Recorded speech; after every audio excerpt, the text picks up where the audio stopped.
Bonsoir.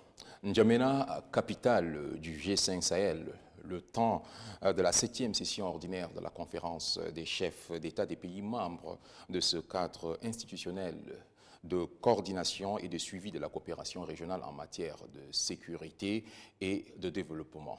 Le développement nous intéresse ce soir. Le G5 Sahel a été créé en février 2014 par 5 États du Sahel, la Mauritanie, le Mali, le Burkina Faso, le Niger et le Tchad. Les objectifs que se sont fixés le G5 Sahel sont nobles. Mais 6 ans après, où en sommes-nous? Où allons-nous? Les perspectives, c'est donc le lieu de faire l'état des lieux, des perspectives de la coopération entre le G5 Sahel et ses partenaires, dont l'Alliance Sahel et le FIDA, FAO, PAM. Voici le thème de cette table ronde. Pour en parler autour de cette table, bien évidemment, qui n'est pas totalement ronde, qui n'est pas ronde comme vous pouvez l'apercevoir, nous avons Olivier Cador, qui est le porte-parole de l'Alliance Sahel.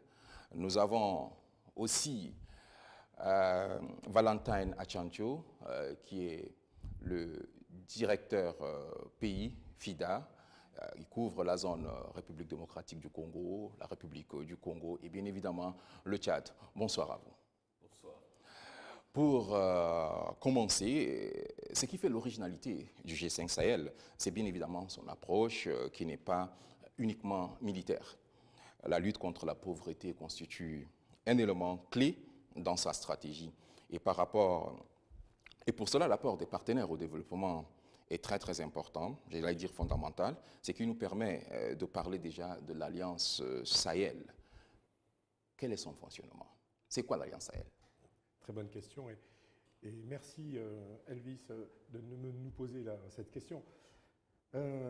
D'abord, je pense qu'il faut informer les téléspectateurs et les auditeurs de ce que n'est pas l'Alliance Sahel. L'Alliance Sahel n'est pas un nouveau partenaire, n'est pas un nouveau fonds, n'est pas une nouvelle institution. C'est une plateforme de coopération internationale réunissant des partenaires qui partagent ensemble la volonté de faire mieux, plus vite, de créer plus d'impact au bénéfice des populations des pays du G5, notamment des populations vulnérables.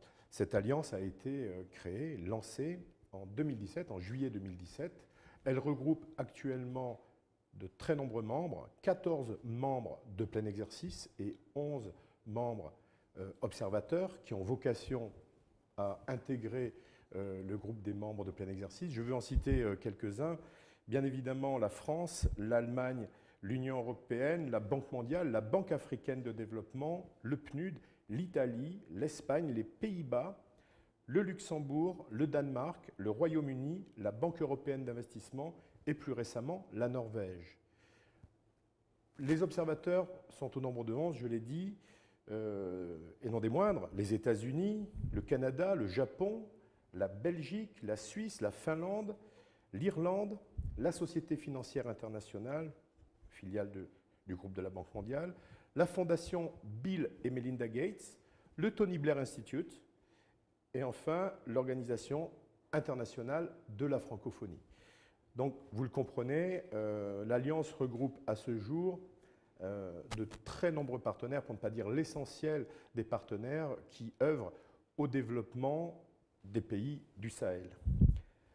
Les membres de l'Alliance Sahel ont choisi de concentrer leurs efforts, en concertation avec les pays du G5, sur 6 secteurs principaux. Secteurs comme l'agriculture, le développement rural et la sécurité alimentaire. Je vous expliquerai tout à l'heure le nombre de projets et les résultats attendus et les résultats obtenus dans ce secteur. La décentralisation, les services de base, l'éducation et l'emploi des jeunes, une priorité pour l'ensemble des pays de la bande sahélienne. Et enfin, l'énergie, la gouvernance et la sécurité intérieure. Sur ces 6 secteurs, l'Alliance souhaite développer des activités en respectant également un accent, en développant un accent particulier sur le climat, Le Dans le genre, changement climatique, bien sûr, le genre. climat, l'approche au changement climatique, tout ce qui concerne l'atténuation, le genre, la jeunesse et le secteur privé. Hier, jeudi, l'Alliance Sahel démarrait les débats à l'occasion d'une conférence virtuelle mobilisant de très nombreux acteurs intervenant en faveur du développement du secteur privé au Sahel. Il était important de voir la variété des initiatives, la variété des programmes soutenus par les partenaires. Il convient d'en faire désormais une meilleure publicité pour améliorer la visibilité de l'action de l'Alliance. Je pense, Elvis, qu'on y reviendra. Le temps de revenir à vous, nous posons cette question à Valentin Natchantou. Quelle est la place du FIDA dans cette alliance? Merci. Bien que le FIDA ne soit pas membre de l'Alliance Sahel, mais nous avons le PNUD qui est une organisation du système des Nations Unies qui est membre. Je voudrais dire déjà que le FIDA intervient depuis près de 40 ans auprès des pays du Sahel pour soutenir les efforts de développement de l'agriculture et la sécurité alimentaire avec un axe principal sur les petits producteurs qui constituent plus de 70%, n'est-ce pas, des populations rurales pauvres des pays du Sahel. Et cette intervention touche un des éléments importants de l'Alliance Sahel, c'est la résilience de ces petits producteurs face aux aspects climatiques, qui est au centre des interventions du FIDA. Et donc, l'Alliance Sahel, pour nous, offre un cadre de mutualisation des efforts des différents partenaires pour pouvoir mettre en commun les moyens, les approches pour pouvoir soutenir ces initiatives. Et votre expérience aussi. Oui, bien sûr. Nous avons une valeur ajoutée à apporter à ce que fait l'Alliance Sahel, notamment dans le cadre du programme d'investissement prioritaire de cette alliance, qui rentre en droite ligne avec les objectifs du FIDA en matière de résilience des populations et de soutien à la petite agriculture, producteurs sédentaires, mais également les populations transhumantes qui pratiquent ce type d'agriculture. En 2020, l'Alliance Sahel soutient donc plus de 800 projets pour un montant global de 11,6 milliards d'euros. Les investissements commencent-ils à porter des fruits? Tout à fait. Alors, quelques chiffres pour illustrer le montant, le nombre important des projets. Vous avez raison de préciser le nombre de projets qui ont été mobilisés, qui ont été développés par l'Alliance Sahel. Ils sont au nombre de 880. C'était début 2019. Les derniers chiffres sont en cours d'agrégation auprès des différents partenaires. 880 projets en tout. Dans le secteur de l'emploi des jeunes, un total de 102 projets. Le secteur du développement agricole, 231 projets, ce qui veut bien dire l'accent mis sur un secteur qui constitue pour la majorité de la population sahélienne le pourvoyeur d'activités, de revenus et d'emplois. 81 projets dans le domaine de l'accès à l'énergie. 155 projets dans le domaine de la gouvernance, à différents niveaux, au niveau central, au niveau déconcentré, au niveau des communautés. La décentralisation et la production de services de base totalisent, c'est un secteur dans lequel les partenaires de l'Alliance ont, depuis la création de l'Alliance, mobilisé des fonds pour soutenir 252 projets. 51 projets dans le cadre du soutien à la sécurité intérieure et plusieurs projets transsectoriels au nombre de 8, ce qui fait 880 projets. Pour tous ces projets, l'engagement financier global des partenaires de l'Alliance était, à la fin, au début 2019, de 17 milliards 126 millions. On dépasse les 18 milliards actuellement. Est-ce que ça commence déjà à porter des fruits? Oui, il y a beaucoup de projets portent leurs fruits. Alors bien évidemment, on en parlait avant l'émission, la mise en œuvre respecte forcément les procédures nationales, les procédures des bailleurs de fonds. Il y a des projets dans des secteurs où il est plus facile d'intervenir que dans d'autres, des secteurs où il faut approvisionner des marchandises, des équipements, notamment dans des régions isolées.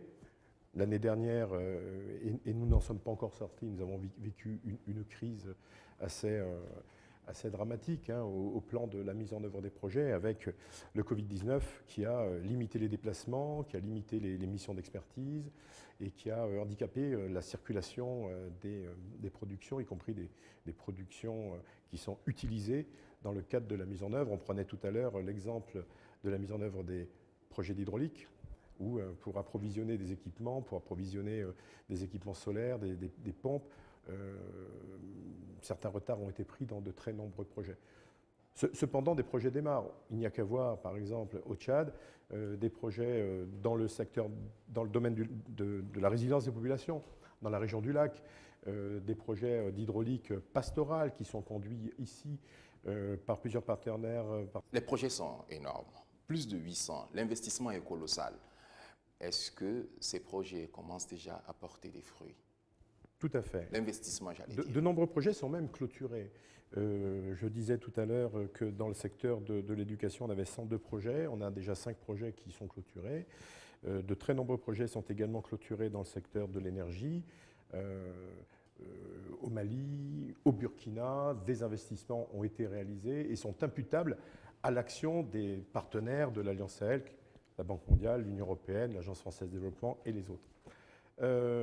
Certaines contraintes, notamment les contraintes récentes avec la crise du Covid, ont ralenti l'exécution de certains projets puisqu'ils ont eu quelques impacts négatifs sur les approvisionnements, sur la réalisation de missions d'appui, de supervision, d'expertise. Et c'est la raison pour laquelle il y a encore énormément d'efforts à faire pour assurer la mise en œuvre effective de certains projets. Mais les résultats sont là. Les résultats sont là. Il y a des investissements pour lesquels des résultats sont attendus à l'immédiat. Bien sûr. Ou encore à court terme. On parle là des programmes d'investissement prioritaires. Tout à fait. Programmes de développement d'urgence. Des programmes qui sont parfois, il y a des programmes en cours dans les zones transfrontalières, par exemple, entre la Mauritanie et le Mali et le Burkina Faso, le Niger, et le Tchad. Par rapport à la mise en œuvre de ces programmes-là, où en sommes-nous? Oui, alors peut-être une petite explication pour préciser à nos auditeurs et aux téléspectateurs ce qu'est le PIP, le programme d'investissement prioritaire. Le programme d'investissement prioritaire a été élaboré en 2014 par le G5, dans le cadre de la mission de développement pour assurer succès, durabilité des actions à la fois de sécurité et de stabilisation qui sont menées dans le Sahel. Les projets, vous l'avez mentionné, concernent principalement les zones transfrontalières de l'espace sahélien. Le programme d'investissement comporte principalement des initiatives d'infrastructure, des initiatives en matière de désenclavement, des routes, des ponts, des liaisons aériennes, des extensions de couverture téléphonique, etc. Des programmes également d'accès aux ressources, je pense notamment aux projets agricoles, aux projets hydrauliques, aux projets d'électrification et aux projets de gouvernance, notamment avec l'appui à la justice, l'inclusion des femmes dans le dialogue politique. En décembre 2018, lors de la conférence de coordination... Le PIP, c'est en 2017 ou 2014? 2014. L'élaboration du PIP, okay. C'était 2014. Il y a eu une conférence en décembre 2018 et lors de cette conférence, les partenaires se sont engagés à soutenir, à contribuer financièrement au financement de ce PIP, à hauteur de 1,8 milliard d'euros. Les financements sont mobilisés. Les financements sont mobilisés, j'ai quelques chiffres. Quand on prend l'Alliance Sahel, les partenaires de l'Alliance Sahel ont mobilisé les 1,8 milliard. Je suis heureux de parler avec notre collègue du FIDA, qui a déjà, à ce jour, ils ont mobilisé, vous avez mobilisé à peu près 150 millions d'euros déjà. Si on rajoute avec les programmes de l'UMOA, les programmes de la BADEA, on est à plus de 2,2 milliards d'euros. Donc les fonds sont là, les fonds sont disponibles. Les principaux défis, bien sûr, sont ceux de la mise en œuvre.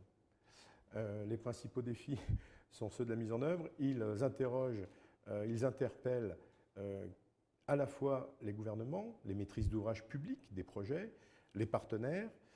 Une réflexion est en cours et c'est d'ailleurs une des missions, un des objectifs de l'Alliance Sahel, c'est de pouvoir mutualiser les bonnes pratiques, les bonnes expériences de mise en œuvre, de manière à rythmer plus dynamiquement l'exécution technique et financière des projets, tout simplement pour accélérer la livraison des résultats que les populations attendent. La rencontre de N'Djamena s'inscrit d'ailleurs dans ce sens. Parlons à présent du programme conjoint Sahel en réponse aux défis Covid-19, conflits et changements climatiques SD3C. Le conseil d'administration du FIDA a approuvé le 9 décembre un prêt d'un montant de 29,7 millions de dollars ainsi qu'un don de 13,7 millions de dollars en vue de l'exécution du tout premier programme. Pouvez-vous nous donner un peu plus de précisions? Merci. Ce programme, d'abord, c'est un programme qui manifeste la volonté des pays membres du G5 Sahel et le Sénégal. On a 6 pays.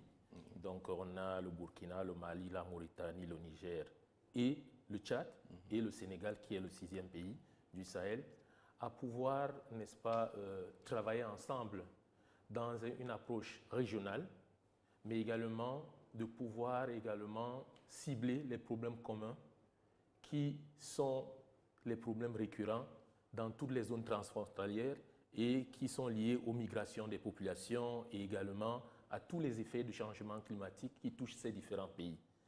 Il faut positionner ça comme une approche stratégique.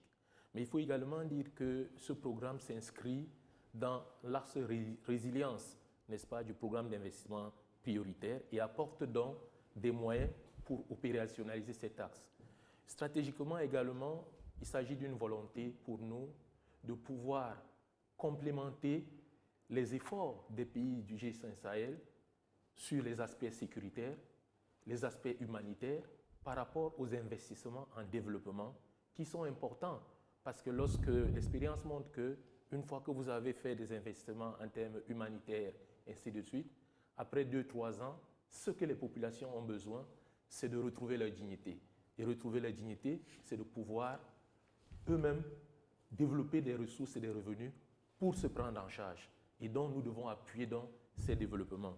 Donc, je voudrais donc dire que par rapport à cela, vous avez parlé tout à l'heure du financement qui est apporté. Je voudrais dire que le programme, c'est un programme sur 6 ans. Ce programme sur 6 ans va se décliner en 2 phases de 3 ans pour un montant total d'environ 180 millions de dollars. La première phase de 3 ans que le FIDA va financer, le montant total est environ 44 millions de dollars, dons et prêts. Et la deuxième phase, c'est environ aussi presque la même, hein, ça va doubler environ 96 millions de dollars. Donc, si on met les 2 phases, on est près de 96-100 millions de dollars. Maintenant, on aura également d'autres partenaires qui sont déjà commis. C'est le Fonds vert pour le climat qui va apporter des ressources et puis ensuite les États, ainsi de suite. Donc, ce qui est important, c'est de dire qu'on ne va pas inventer la roue. On va mettre à l'échelle les initiatives qui existent déjà et le FIDA va travailler en partenariat avec les autres institutions onusiennes que sont l'Organisation mondiale pour l'alimentation et l'agriculture, la FAO, le Programme alimentaire mondial, qui ont des savoir-faire dans ces régions-là. Par exemple, si on prend le cas du Tchad, c'est les provinces du lac, du Kanem, qui sont des provinces qui sont actuellement très en crise par rapport à la crise du conflit Boko Haram, mais également les conflits climatiques et aujourd'hui le Covid qui est venu exacerber la situation de ces populations. Donc, nous sommes sur un programme de 6 ans, mais je voudrais dire que ce programme est à s'élargir parce que les besoins sont énormes. Les besoins sont énormes et nous voyons déjà d'autres partenaires qui commencent déjà à se signaler pour apporter des cofinancements. Et je puis dire que ce programme prendra en fonction de ces développements plus d'ampleur. Je voudrais aussi souligner ici que ce programme vient au moment où le FIDA est en train de faire la 12e reconstitution de ses fonds. Parce que tous les 3 ans, le FIDA fait la reconstitution de ses fonds. Et nous entrons à partir de 2022 dans le 12e cycle de reconstitution, 2022-2024. Okay. Et donc, par rapport aux objectifs de ce cycle, nous envisageons de presque doubler les financements du FIDA. Et dans ce doublement, l'accent est mis sur l'investissement sur les pays d'Afrique subsaharienne. Donc, c'est une opportunité aujourd'hui pour que ces investissements puissent contribuer à ce qu'on appelle les objectifs du millénaire pour le développement à l'horizon 2030. Donc, ça, c'est important. Et par rapport justement à ces investissements, où est la place de la jeunesse? Effectivement, la place de la jeunesse, vous touchez là un point très, très sensible. Vous savez qu'aujourd'hui, le recrutement des jeunes par les organisations terroristes et par d'autres déviations sont liés au fait que les jeunes n'ont pas d'emploi. Les jeunes n'ont pas d'emploi parce qu'ils n'ont pas d'opportunité ou alors l'environnement ne les permet pas, n'est pas adapté à leur situation. Et donc, au niveau du Tchad, par exemple, le FIDA vient de valider la note conceptuelle pour la préparation d'un vaste projet de 100 millions de dollars qui va aller au conseil d'administration du FIDA du mois de septembre 2021. Ce projet cible principalement l'entrepreneuriat agropastoral des femmes et des jeunes. Il s'agit de promouvoir les petites et micro-entreprises portées par des jeunes. Et quand je dis des jeunes, c'est jeunes femmes et jeunes hommes, mais également des femmes. Et c'est des entreprises qui vont viser différentes catégories de cette jeunesse, c'est-à-dire ceux qui ne se sont jamais investis dans les activités mais qui sont intéressés, ceux qui sont déjà là mais qui n'ont pas engagé une activité vraiment professionnelle, ceux qui ont déjà amorcé mais qui voudraient développer les activités, mais également ceux qui n'ont même pas de formation agricole mais qui sont intéressés. Et donc dans cette perspective-là également, nous comptons sur les d'autres partenaires à se joindre à cette initiative du FIDA qui devrait avoir un impact significatif sur la situation des femmes et des jeunes. Quelles sont vos attentes par rapport à la rencontre de N'Djamena? Effectivement, la rencontre de N'Djamena a d'abord un signal fort. Ça signale l'engagement du FIDA à soutenir les efforts des pays du G5 Sahel. Le FIDA marque là, à travers la signature des accords de financement qui aura lieu demain, sa présence et met sa volonté de soutenir ces efforts. Ça, c'est une première chose. La deuxième chose, nous attendons également que d'autres partenaires puissent se joindre au FIDA, tels que la FAO, le PAM a déjà fait, d'autres partenaires, le Fonds vert au climat est déjà là, et nous voudrons que d'autres partenaires se joignent au FIDA et à l'initiative soutenue par le G5 Sahel. Et nous attendons également une plus grande coordination des interventions de développement. Je me retourne à présent vers le porte-parole de l'Alliance Sahel. Il faut préciser aussi qu'il est le directeur de l'AFD au Tchad. Quelles sont vos attentes par rapport à la rencontre de N'Djamena? Attente importante, puisque le sommet de N'Djamena coïncide également avec l'Assemblée générale de l'Alliance Sahel, la deuxième Assemblée générale. La première a eu lieu l'année dernière à Nouakchott. Elle était présidée par le ministre des Affaires étrangères français, Jean-Yves Le Drian. La seconde Assemblée générale, qui aura lieu lundi matin, sera présidée par la ministre espagnole des Affaires étrangères, Madame Arantxa Sánchez Laya. Et la simultanéité des deux événements montre l'importance que l'Alliance accorde aux attentes et aux besoins exprimés par les pays du G5. Les défis du G5 seront ceux de l'Alliance. Il n'y a pas de divergence de point de vue, et c'est d'ailleurs la raison pour laquelle, dans le cadre des activités menées par l'Alliance, un des chantiers qui sera en particulier abrité par le Tchad cette année sera d'améliorer le cadre de dialogue et de redevabilité entre les pays du G5 et l'Alliance Sahel, et de manière mutuelle, de manière à ce que, ensemble, partenaires, États, nous relevions les défis du développement et nous rendions compte ensemble des difficultés et que nous trouvions ensemble les solutions pour améliorer l'effectivité des programmes, des projets, dynamiser leur mise en œuvre, accélérer les résultats. Tel est l'objectif principal de l'Alliance Sahel. C'est la délivrance plus rapide des résultats au bénéfice des populations sahéliennes dans les différents secteurs que je signalais tout à l'heure. Nous sommes au terme de cette table ronde. Votre mot de fin. Je vous remercie infiniment, mon cher Elvis, d'avoir donné l'opportunité à l'Alliance de participer à cette table ronde qui intervient à quelques jours, à quelques heures maintenant de l'Assemblée générale et du sommet des chefs d'État du pays du G5. Et j'espère que de nombreux auditeurs et téléspectateurs écouteront cette émission. Je souhaiterais également rappeler la parution récente d'un rapport, un rapport de bilan des 3 premières années de l'Alliance Sahel. C'est un document élaboré sur la base des résultats obtenus dans les différents programmes, projets. Ils ne sont pas tous mis en lumière.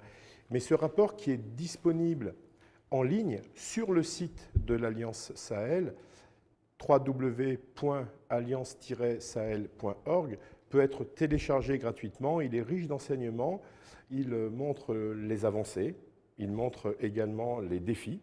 Et j'invite tous les téléspectateurs intéressés par l'Alliance Sahel et son action à le consulter, à le télécharger et à en prendre connaissance. Voilà, merci infiniment. Est passé. Merci infiniment. C'est la même question pour vous, Valentin Achancho, votre mot de fin. Ce que je peux dire comme mot de fin, c'est de dire que les opérations de développement doivent de plus en plus être coordonnées. La mutualisation des efforts est très très importante pour arriver à des résultats palpables et que pour toute action que nous menons en place, il faut qu'on ait en idée le bien-être des populations, le changement de leurs conditions de vie, et cela doit se bâtir non seulement dans la durée, mais cela a besoin des investissements conséquents. Et pour ces investissements conséquents, un seul partenaire peut le faire. Et le FIDA, pour sa part, a un avantage comparatif par rapport à l'appui à la petite agriculture, les investissements sur la sécurité alimentaire des populations, et nous invitons les autres partenaires, les États, à se joindre à nous pour soutenir ces efforts. Merci. Voilà, nous vous remercions d'avoir bien voulu répondre à notre invitation. Mesdames et messieurs, c'est tout pour cette table ronde. Nous vous rappelons que nous avons reçu sur ce plateau comme invité le représentant pays du FIDA. Il couvre la zone République démocratique du Congo, République du Congo et bien évidemment le Tchad, c'est M.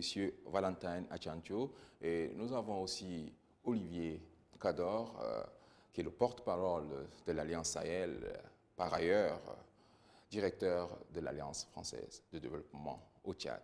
C'est tout pour cette table ronde. Excellente suite de programme sur Télé Tchad.